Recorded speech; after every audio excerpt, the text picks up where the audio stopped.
Welcome students our YouTube channel commerce evolution. तो students आज हम एग्जाम्पल देखने वाले हैं वर्गीकृत माहिती के। ओके स्टूडेंट्स, लास्ट पार्ट में हमने अवर्गीकृत माहिती के एग्जाम्पल देखे थे, इसमें हमें वर्गीकृत माहिती के एग्जाम्पल देखने हैं। ओके, इंफॉर्मेशन कैसे दी होगी, आपके वर्ग में दी होगी। ओके स्टूडेंट्स, तो उस टाइप का हम एग्जाम्पल देखने वाले। एग्जाम्पल माध्य के होगी, मतलब माध्य ज्ञात करने के थोड़ा अलग टाइप के एग्जाम्पल। तो आइए आज का टॉपिक स्टार्ट करते हैं। तो स्टूडेंट्स देखना, वर्गीकृत सूचना हेतु या वर्गीकृत माहिती हम कह सकते हैं। तो वर्गीकृत सूचना हेतु क्या करना है, हमें क्या करना है, असतत आवृत्ति वितरण देखना है। क्या देखना है, असतत आवृत्ति वितरण। आवृत्ति तो दो प्रकार के स्टूडेंट, असतत और सतत। अभी असतत मतलब क्या, वर्ग में इंफॉर्मेशन नहीं होगी। फिर से एक बार बोल रहा हूं, वर्ग में इंफॉर्मेशन नहीं होगी मतलब असतत, और वर्ग में आपको वर्ग दिया होगा तो क्या हो जाएगा, सतत आवृत्ति वितरण। तो आप देख सकते हो तीनों एग्जांपल में जो है वो क्या है, असतत वाले हैं। ओके स्टूडेंट, यहाँ वर्ग थोड़ी है। वर्ग मतलब क्या है पता है, 5 से 10, 10 से 15, 15 से 20, 20 से 30 ऐसे वर्ग होते हैं। तो वैसे वर्ग आपको दिखाई दे रहे क्या, नहीं, तो एक है असतत आवृत्ति वितरण के एग्जांपल। ओके स्टूडेंट, तो देखिए आगे अब हम देखेंगे एग्जांपल नंबर 4। तो उसके पहले आपको बता दो, आपको यहाँ पर जो एक्स बार ज्ञात करना है, एक्स बार का सूत्र क्या है, simply sigma fx upon n। Okay student, याद रखना sigma fx upon n। f क्या है, तो आवृत्ति, f को हम क्या कर दे, आवृत्ति के लिए याद रखना है आपको। ओके, तो आइए एग्जांपल नंबर 4 के स्टार्ट में, प्रति परिवार बालकों की संख्या निम्नलिखित कोष्ठक में प्रदर्शित है। प्रति परिवार बालकों की संख्या का माध्य ज्ञात कीजिए। स्टूडेंट देखो, बालकों की संख्या दी है 0, 1, 2, 3, 4, 5। परिवारों की संख्या दी है 4, 8, 23, 8, 6, 3। ओके, आपको क्या बोला है, माध्य ज्ञात कीजिए। ओके स्टूडेंट, तो पहले जो क्वेश्चन है ना उसको लिख लो, बालकों की संख्या उसको हम कहेंगे x। स्टूडेंट समझना, पहली लाइन जो x की होती है। ओके, तो यहाँ पर क्या दिया है, 0, 1, 2, 3, 4, 5। ओके, फिर परिवार की संख्या ली है, तो परिवार की संख्या को हम क्या कहेंगे स्टूडेंट, तो उसको हम कहेंगे f। ओके, जो हमने लास्ट पार्ट में कहा हमको एक ही सेंटेंस दिया था, वो एक ही आगे थे। देखो यहाँ दो प्रकार के आगे, पहला होगा x, दूसरा होगा हमारा f। तो f क्या दिया है, 4, 8, 23, 8, 6, 3। तो f की अगर आप बोलोगे तो आपको क्या मिलेगा, n मिलेगा। तो n कितना है मेरा, यहाँ पर होगा 52। आपने टेंथ में पढ़ा होगा आवृत्ति की टोटल क्या होता है, n होता है। ओके, तो x है, f है। अब सूत्र अप्लाई करना है, तो सूत्र अभी मैंने आपको कहा था x बराबर सिग्मा fx अपॉन n, सूत्र अप्लाई होगा। तो स्टूडेंट्स यहाँ पर n है, n मेरे पास है ऑलरेडी, देखो n मिल गया 52। अब देखो यहाँ fx चाहिए ना, अभी समझना आपके पास f है, x है, तो इन लोगों का गुणा करके आपको fx मिलेगा। तो हम क्या करेंगे, यहाँ पर fx लिखेंगे, गुणा करेंगे, 0 गुने 4 0, 1 गुने 8 8, 23 गुने 2 46, 8 गुने 3 24, 6 गुने 4 24, 5 गुने 3 15। तो इसके अगर आप टोटल करोगे स्टूडेंट तो आपको आंसर मिलेगा सिग्मा fx का 117। या आपको आंसर प्राप्त होगा। ओके, तो आप टोटल कर लेना। अब हम सूत्र में कीमत रख देंगे, तो सिग्मा fx है हमारे पास, तो सिग्मा fx है हमारे पास 117 बटे में n कितना है, तो 52 लिखा। तो आप इसका आंसर निकालोगे तो आपको मिलेंगे 2.25, मतलब x1 मिल गया 2.25। तो स्टूडेंट सिंपल एग्जांपल था। अब हम देखेंगे एग्जांपल 5 के ऊपर हम देखिए, एग्जांपल नंबर 5 के लिए एक बस द्वारा दो शहरों के बीच अलग अलग दिनों में की गई यात्रा का समय का कोष्ठक निम्नलिखित है। तो कोष्ठक दिया आपको समय, दिनों की संख्या, समय मिनटों में दिया 110, 113, 120, 122, 126। दिनों की संख्या दी है 7, 17, 11, 10, 5। तो इस तरह से मुझे इंफॉर्मेशन दी, मुझे पता है जो पहली लाइन क्या होगी x, दूसरी लाइन क्या होगी f, मुझे पता है। लेकिन इसमें चेंज है स्टूडेंट, देखो क्या दिया है, संक्षिप्त विधि से ज्ञात करना है। अब जब यहाँ पर भी संक्षिप्त विधि आती है तो यह सूत्र अप्लाई नहीं होगा। स्टूडेंट यह सूत्र में अप्लाई नहीं कर सकते, तो कौन सा सूत्र अप्लाई करेंगे, चलो हम देखते हैं। तो फिर जो इक्वेशन उसका क्वेश्चन बना ले। समय मतलब ये क्या दिया मुझे, x दिया है, क्या दिया है 110, 113, 120, 122 और 126। फिर दिया है मुझे दिनों की संख्या, मतलब ये क्या हो गया मेरा f हो गया। तो f क्या दिया है 7, 17, 11, 10 और 5। देखो x भी दे दिया, f भी मुझे दे दिया। ओके स्टूडेंट, तो डायरेक्ट fx ज्ञात करना है क्या, नहीं, क्योंकि इसका सूत्र चेंज है। तो सूत्र क्या है ये वो देखिए। तो सूत्र आपका है x बार बराबर a plus sigma fd upon n। क्या सूत्र स्टूडेंट, x बार बराबर a plus sigma fd upon n।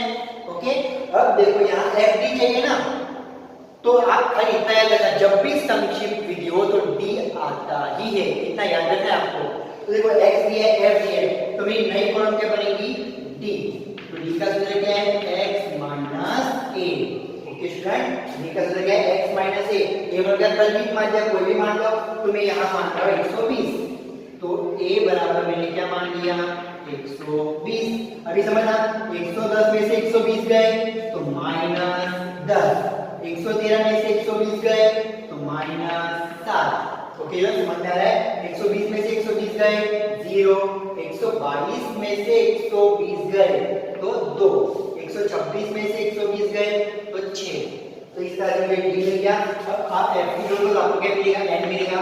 तो n आपको मिलेगा यहाँ पर 50। ओके स्टूडेंट, अब देखना मुझे चाहिए क्या FD, तो नेक्स्ट मेरी कॉलम कौन सी होगी FD की। ओके स्टूडेंट, समझना, नेक्स्ट कॉलम कौन सी होगी मेरी FD की। FD में देखो F और D का गुणा कर दो, F और D मिला तो इन दोनों का गुणा कर दो, तो FD मिल जाएगा आपको। देखो FD से तो रख देना, तो 10 गुणे 7 तो माइनस 70। क्यों, माइनस प्लस माइनस, 17 गुणे 7 तो माइनस 119। ओके स्टूडेंट, 11 गुणे 0 तो 0, 10 गुणे 2 तो 20, 6 गुणे 5 30। तो इसका टोटल करने पर आपको सिग्मा FD कितना मिलेगा स्टूडेंट, तो सिग्मा FD मुझे कितना मिलेगा, यहाँ पर आप अगर इसका कैलकुलेशन करोगे तो माइनस 139 आपको आंसर मिलेगा। कितना मिलेगा, माइनस 139। माइनस का टोटल करो, प्लस का टोटल करो, दोनों कौन बड़ा है, माइनस बड़ा होगा। देखो 169 है तो 129 आपका आंसर मिलेगा। अब देखना स्टूडेंट, सूत्र में कीमत a कितना है, ये हमें माना 120, तो मैंने लिख दिया 120। सिग्मा fd कितना आया माइनस 139, तो माइनस 139 बटे में n कितना मिला मुझे 50। स्टूडेंट यहाँ पर माइनस इसलिए मैंने कोष्टक में लिखा। ओके, फिर देखिए यहाँ पर 120 प्लस 139 बटे में आप अगर 50 कर रहे हो तो आपका आंसर मिलेगा माइनस 2.78। क्या आंसर मिलेगा स्टूडेंट, माइनस 2.78। अब देखना प्लस माइनस माइनस, तो हम क्या करेंगे 120 माइनस 2.78, तो आपको x बार का आंसर स्टूडेंट क्या मिल जाएगा 117.22। ये आपको मिलेगा x बार। इस तरह से हमने एग्जांपल सॉल्व कर लिया, बहुत इजी है। सूत्र आपको याद होना चाहिए, आप ये क्वेश्चन बना सकते हो और उस पर से आंसर आराम से निकाल सकते हो। तो अब हम एग्जांपल नंबर हमारे 6 की ओर बढ़ते हैं। एक शहर के विस्तार में एक वस्तु का मूल्य दुकान बदलता है, जिसकी निम्नलिखित सूचना से उस विस्तार में वस्तु मूल्य का माध्य ज्ञात कीजिए। ओके स्टूडेंट, अब देखना वस्तु मूल्य आपके ऊपर मिल गया 206, 212, 218, 220, 224, 230। दोनों की संख्या दी आपको 5, 8, 9, 14, 3, 1। इस तरह से इंफॉर्मेशन दी है। अब स्टूडेंट समझना, यहाँ पर संक्षिप्त विधि से ज्ञात कीजिए, इस तरह की कोई सूचना नहीं दी, लेकिन फिर भी मैं संक्षिप्त विधि से ज्ञात करूंगा।